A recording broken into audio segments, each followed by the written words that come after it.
நலாஸ் நாட்டு சர்க்கரை நலமுடன் வாழ நலாஸ் இந்தியாவிலேயே நாட்டு சர்க்கரைக்கு ISI முத்திரை மற்றும் அக்மார்க் அங்கீகாரம் பெற்ற ஒரே நிறுவனம். தொடர்புக்கு 9047033531.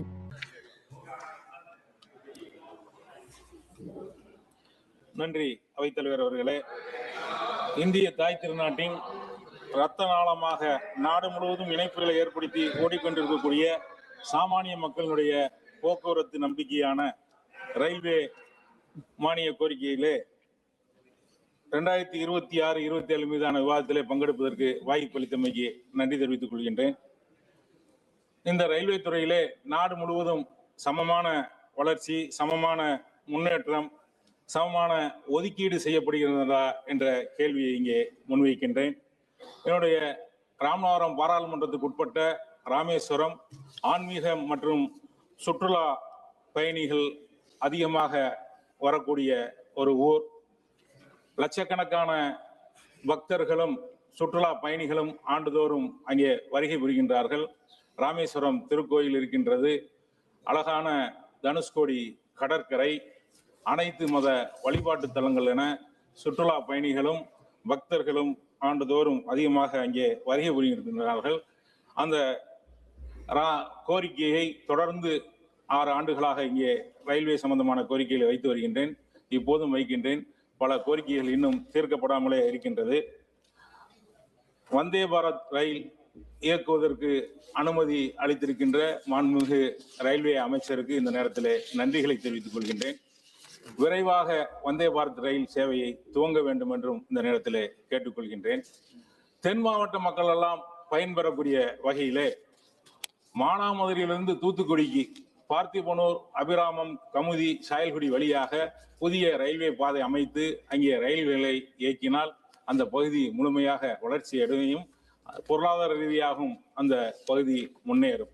அதுபோல காரைக்காலிலிருந்து தூத்துக்குடி வரை கிழக்கு கடற்கரை சாலை வழியாக ஏற்கனவே திட்டமிடப்பட்ட ஒரு ரயில் பாதை கிடப்பில் போடப்பட்டிருக்கின்றது, நிதி ஒதுக்கவில்லை. அந்த திட்டத்தையும் புதுப்பித்து மீண்டும் அதற்கு நிதி ஒதுக்கி காரைக்காலிலிருந்து தூத்துக்குடி வழியாக கிழக்கு கடற்கரை சாலையிலே ரயில் பாதை அமைத்து அந்த ரயில்களை இயக்கினால் அந்த கடலோர பகுதிகள் எல்லாம் வளர்ச்சி பெறும். சென்னை ராமேஸ்வரம் இரு மார்க்கமும் திருச்சி விருத்தாசலம் வழியாக பகல் நேர விரைவு வண்டி இன்டர்சிட்டி வகை ரயில்களை இயக்க வேண்டும் என்று கேட்டுக்கொள்கின்றேன். மீட்டர் கேஜ் முறையிலே இதுவரைக்கும் இயக்கப்பட்டு வந்து பிராட்கேஜ் ரயிலாக மாற்றப்பட்ட பிறகு நிறுத்தப்பட்ட அனைத்து ரயில்களையும் மீண்டும் இயக்க வேண்டும் என்று கேட்டுக்கொள்கின்றேன். ராமேஸ்வரம் பாலக்காடு, ராமேஸ்வரம் கோயம்புத்தூர், ராமேஸ்வரம் திருச்சிக்கு இரு மார்க்கமும் ரயில்களை இயக்க வேண்டும் என்று கேட்டுக்கொள்கின்றேன். கன்னியாகுமரி, ராமேஸ்வரம் கன்னியாகுமரி, ராமேஸ்வரம் திருப்பதி அந்தியோதயா ரயில்கள் இயக்க வேண்டும் என்று கேட்டுக்கொள்கின்றேன். கோயம்புத்தூர் மதுரை இன்டர்சிட்டி மற்றும் மும்பை LDD மதுரை ஆகிய விரைவு ரயில்களை மதுரையிலிருந்து ராமேஸ்வரம் வரை நீட்டிக்க வேண்டும் என்று கேட்டுக்கொள்கின்றேன். தற்போது வாரம் ஒரு முறை இயக்கப்படக்கூடிய ராமேஸ்வரம் ஓகா விரைவு வண்டியை வாரம் 3 முறை இயக்க வேண்டும் என்று கேட்டுக்கொள்கின்றேன்.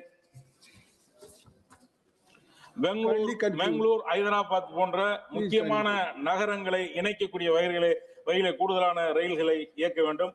மயிலாடுதுறை, திருத்துறைப்பூண்டி வழியாக காரைக்குடி ரயில் வழித்தடத்திலே திட்டமிடப்பட்ட மின்மயமாக்கல் தாமதமாக அதை விரைவுபடுத்த வேண்டும் என்று கேட்டுக்கொள்கிறேன். செங்கோட்டை தாம்பரம். धन्यवाद अध्यक्ष जी, मैं इस बजट का समर्थन करता हूँ.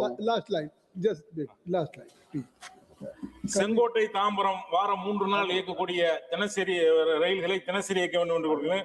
மயிலாடுதுறை காரைக்குடி வழியாக கூடுதல் ரயில்கள் இயக்க வேண்டும். தங்கச்சி மடம் ரயில் நிலையம் விரைவாக துவங்க வேண்டும் என்று கேட்டுக்கொள்கிறேன். நன்றி.